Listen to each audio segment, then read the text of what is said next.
इस एपिसोड के स्टार्ट में हमें तियान के घर को दिखाते हैं, जहाँ पे हम बायून को देखते हैं जो कि वहाँ पे बैठ के कल्टीवेट कर रही होती है। और जब वो वहाँ पे बैठ कर कल्टीवेट करते हुए ध्यान कर रही होती है, तभी उसके पास तियान का दिया हुआ स्टैचू रिएक्ट करना शुरू कर देता है। ये वही अवलोकित स्वरा बोधि स्टैचू होता है जो कि बायून तियान की शॉप से खरीद कर लाई थी। और वो स्टैचू वहाँ पे ग्लो करते हुए अपनी एनर्जी को इधर उधर फैला रहा होता है, जिसकी वजह से बायून का कॉन्शियसनेस वहाँ पे उस स्टैचू के पास में पहुंच जाता है, जिसे उस स्टैचू ने अपनी स्पिरिचुअल एनर्जी से अपने पास खींच लिया होता है। फिर अवलोकित स्वरा बोधि स्टैचू वहाँ पे कुछ शब्दों को बोलना शुरू कर देता है। ये स्पिरिचुअल वर्ड्स होते हैं जो कि वहाँ पे सीधे बायून के दिमाग के अंदर जा रहे होते हैं, जिसकी वजह से वहाँ पे बायून की एनर्जी बढ़ रही होती है और उसके माइंड में बहुत सारी टेक्निक्स और स्किल जा रही होती है। और इसी वजह से वहाँ पे बायून का शरीर ग्लो करना शुरू कर देता है और उसके पास से बहुत ज़्यादा एनर्जी निकल रही होती है। फिर कुछ देर बाद जब ये सब खत्म होता है तो बायून वहाँ पे होश में आ जाती है और इधर उधर देखकर बोल रही होती है आखिर अभी उसके साथ क्या हुआ। लेकिन उसे कुछ भी आइडिया नहीं होता है कि अभी उसके साथ क्या हुआ है, इसलिए वो अपने हाथों को देख रही होती है और उसके हाथों में बहुत ज़्यादा एनर्जी कास्ट हो रही होती है, जिसको देखकर उसे समझ में नहीं आ रहा होता है कि उसके कॉन्शियस में अचानक से इतनी एनर्जी कहाँ से आ गई। फिर बायून वहाँ पे अवलोकित बोधि स्टैचू को देखती है जो कि वहाँ पे ग्लो कर रहा होता है और अपनी स्पिरिचुअल एनर्जी को वहाँ पे कास्ट कर रहा होता है, जिसको देखकर वहाँ पे बायून बहुत ज़्यादा हैरान होती है। फिर बायून वहाँ पे उस स्टैचू के पास में जाते हुए मन में सोच रही होती है ये तो वही स्टैचू है ना जो कि मिस्टर लिन ने मुझे दिया था, लेकिन ये तो एक मामूली सा वुडन स्कल्पचर है, तो आखिर इसमें इतनी ज़्यादा स्पिरिचुअल एनर्जी क्यों है। और ऐसा सोचते हुए बायून वहाँ पे उस स्टैचू को देखने के बाद बहुत ज़्यादा हैरान होती है। फिर हमें शाम का सीन दिखा रहे होते हैं और हमें तियान की शॉप का सीन दिखाते हैं, जहाँ पे तियान यही के स्कल्पचर बना रहा होता है और तियान ने वहाँ पे बड़े प्यार से यही का स्कल्पचर बनाया होता है जिसमें उसने स्कूल ड्रेस पहन रखी होती है। फिर हमें तियान को दिखाया जाता है जो कि वहाँ पे रिलैक्स हो रहा होता है और यही के उस स्कल्पचर को देखने के बाद बहुत ज़्यादा खुश होता है। और जब तियान वहाँ पे ये सब कर रहा होता है तब उसे वहाँ पे बाहर से आवाज़ आ रही होती है, जिसकी वजह से वो वहाँ पे बाहर देखने लग जाता है। तो देखता है कि सिटी के ज़्यादातर लोग अपना सामान पैक करके जल्दी से जल्दी सिटी से जा रहे होते हैं। ये देखकर तियान वहाँ पे बहुत ज़्यादा हैरान होता है और वो वहाँ पे पास में आकर उन सबको देख रहा होता है और उनकी बातें सुनने लग जाता है। और वो लोग वहाँ से जाते हुए एक दूसरे से बातें कर रहे होते हैं और कह रहे होते हैं आखिर इस शहर को क्या हो गया है जो यहाँ पे एक के बाद एक बड़ी मुसीबतें आती जा रही हैं, अगर ऐसा ही चलता रहा तो हम यहाँ पे जरूर ही मारे जाएंगे। और ऐसा कहते हुए वो लोग वहाँ पे जल्दी करते हुए शहर से दूर जाने की कोशिश कर रहे होते हैं। तियान उनकी बातों को सुनकर मन में ही सोच रहा होता है अभी कुछ टाइम पहले ही तो एक वॉर खत्म हुई थी, लगता है कोई और फैंजी सिटी पर अटैक करने वाला है। खैर ये सब सैमसंग एम्प्रेस पर डिपेंड करता है, एक एम्प्रेस होने के नाते उसे अपने लोगों की मदद करनी चाहिए और उन्हें किसी भी खतरे से दूर रखना चाहिए। तो देखते हैं इस बार ये एम्प्रेस क्या करती है। और ऐसा कहते हुए तियान वहाँ पे सैमसंग एम्प्रेस के बारे में सोच रहा होता है। फिर तियान भी वहाँ पे अपनी शॉप के ऊपर ताला लगा देता है और अपने घर जाने लग जाता है और कह रहा होता है वैसे भी अभी काफ़ी देर हो गई है तो चलो जल्दी से घर चलते हैं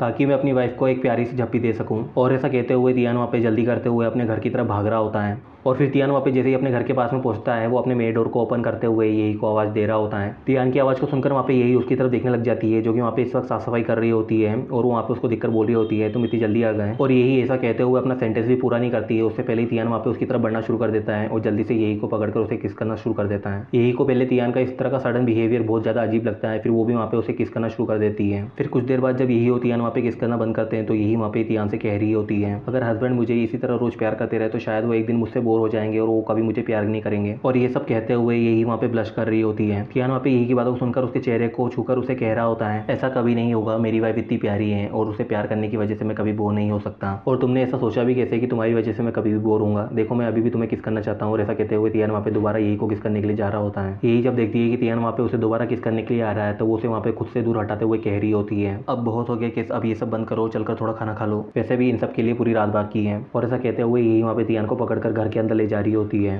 फिर यही वहाँ पे तियान को घर के अंदर ले जाते हुए उससे बोल रही होती है कि आपको पता है मिस बायून कहाँ पे है, आज मैं उन्हें डिनर के लिए पूछने वाली थी लेकिन वो आज मुझे कहीं मिली नहीं। तियान यही की बातों को सुनकर उससे कह रहा होता है मुझे इस बारे में नहीं पता, शायद उसे कोई काम होगा इसलिए वो बाहर चली गई होगी, इसकी इतनी फिक्र मत करो। फिर तियान वहाँ पे दोबारा यही को परेशान करते हुए बोल रहा होता है अब जब वो लड़की यहाँ पर नहीं है तो क्यों ना हम हमारे कमरे में चलकर थोड़ा काम निपटा लें, हम खाना तो बाद में भी खा सकते हैं। और ऐसा कहते हुए तियान वहाँ पे दोबारा यही के पास जा रहा होता है ताकि वो उसे जल्दी से जल्दी लेकर अपने कमरे की तरफ जा सकें। ये देखकर यही वहाँ पे बहुत ज़्यादा गुस्सा हो जाती है और उसको बोल रही होती है तुम बहुत ही ज़्यादा घटिया हो, मैंने कहा ना अभी हम खाना खाएंगे तो खाना खाएंगे। और ऐसा कहते हुए यही वहाँ पे दोबारा तियान को पकड़कर डाइनिंग टेबल की तरफ ले जा रही होती है। फिर हमें डाइनिंग टेबल को दिखाते हैं जहाँ पे बहुत सारी डिशेस रखी होती है जो कि यही ने तियान के लिए बनाई होती है। उनको देखकर तियान वहाँ पे तुरंत ही उन्हें खाना शुरू कर देता है और बोल रहा होता है आज का डिनर तो बहुत ही ज़्यादा अच्छा है, तुमने तो मेरी सारी पसंद की चीज़ें बनाई हैं। और ऐसा कहते हुए तियान वहाँ पे उन सभी अपनी फेवरेट डिशेस को देखते हुए उन्हें खाना शुरू कर देता है। यही वहाँ पे तियान की बातों को सुनकर वहाँ पे एक लंबी सांस ले रही होती है और उससे कह रही होती है मैंने आज ये सारी फेवरेट डिशेस इसलिए बनाई है क्योंकि मुझे नहीं पता आगे चलकर हमें फ्यूचर में ऐसी अच्छी डिशेस खाने को मिलेगी या नहीं। यही की बातों को सुनकर वहाँ पे तियान को कुछ भी समझ में नहीं आता है कि यही ये सब क्या कह रही है, इसलिए वो वहाँ पे अपना खाना खाते हुए उससे पूछ रहा होता है वाइफ क्या हुआ, तुम ये सब क्यों कह रही हो। तो यही वहाँ पे तियान को समझाते हुए बता रही होती है मैंने आज बहुत से लोगों को फैंजी सिटी को छोड़कर जाते हुए देखा था और मैंने उनकी बातें सुनी थी। वो लोग कह रहे थे कि एक लॉन्गेटिविटी रिलम का मास्टर यहाँ पे फैंजी सिटी के ऊपर अटैक करने आने वाला है और वो लॉन्गेटिविटी रिलम का मास्टर इतना ज़्यादा पावरफुल है कि पूरे नॉर्दर्न कॉर्डिनेट में उसका कोई मुकाबला नहीं कर सकता है। और वो मास्टर और कोई नहीं बल्कि तालोंग एंसेस्टर है जो कि सैमसंग एम्प्रेस से बदला लेने के लिए फैंजी सिटी के ऊपर जल्द ही अटैक कर देगा। फिर यही वहाँ पर डरते हुए कह रही होती है पूरे नॉर्दर्न कॉन्टिनेंट में वो अकेला ही लॉन्गेटिविटी रिलम का कल्टीवेटर है, जिसकी वजह से यहाँ पे कोई भी उसका मुकाबला नहीं कर सकता। और अगर वो यहाँ पर फैंसी सिटी के ऊपर अटैक करने आता है तो एक ही रात में वो पूरी फैंसी सिटी को तबाह कर सकता है। ऐसा कहते हुए यही वहाँ पे काफी ज्यादा डरी हुई होती है और पैनिक होते हुए तियान से ये सब कह रही होती है। तियान जब देखता है कि यही वहाँ पे बहुत ज्यादा परेशान हो रही है तो वो तुरंत ही एक चिकन पीस उठाकर उसे खिला देता है और उसे शांत रहने के लिए कह रहा होता है। तियान वहाँ पे यही को शांत करते हुए कह रहा होता है, वाइफ तुम बिल्कुल भी फिक्र मत करो, फैंसी सिटी बहुत ज्यादा सुरक्षित है। तुमने देखा नहीं आज से पहले भी फैंसी सिटी के ऊपर कई सारी मुसीबतें आई हैं, लेकिन वो सब चली गई और फैंसी सिटी को कुछ भी नहीं हुआ। फैंसी सिटी को जरूरी हेवन के द्वारा प्रोटेक्ट किया जा रहा है, तभी तो यहाँ पर इतनी मुसीबतें आने के बाद भी इस जगह को कुछ नहीं हुआ। इसलिए तुम जरा भी फिक्र मत करो, हमें कुछ नहीं होगा। और वैसे भी फैंसी सिटी में सैमसंग एम्प्रेस जैसी पावरफुल कल्टीवेटर हैं और बहुत सारे ताइनेस आर्मी के पावरफुल सोल्जर्स हैं। और मैंने तो ये भी सुना है कि उनके पास एक बहुत ही पावरफुल फॉर्मेशन है जिसका नाम शॉकिंग एरिया है, जो कि एक इमोर्टल तक को मार सकती है। इसलिए तुम बिल्कुल भी फिक्र मत करो, जब तक वो हमें प्रोटेक्ट कर रहे हैं हमें कुछ नहीं होगा। और ऐसा कहते हुए तियान वहाँ पे यही को शांत कर रहा होता है। यही जब वहाँ पे तियान से खुद की तारीफ सुनती है तो वो वहाँ पे ब्लश करना शुरू कर देती है और मन में सोच रही होती है, हस्बैंड जब मेरी तारीफ करते हैं तो मुझे बहुत अच्छा लगता है। और ऐसा कहते हुए यही वहाँ पे मन में बहुत ज़्यादा खुश हो रही होती है।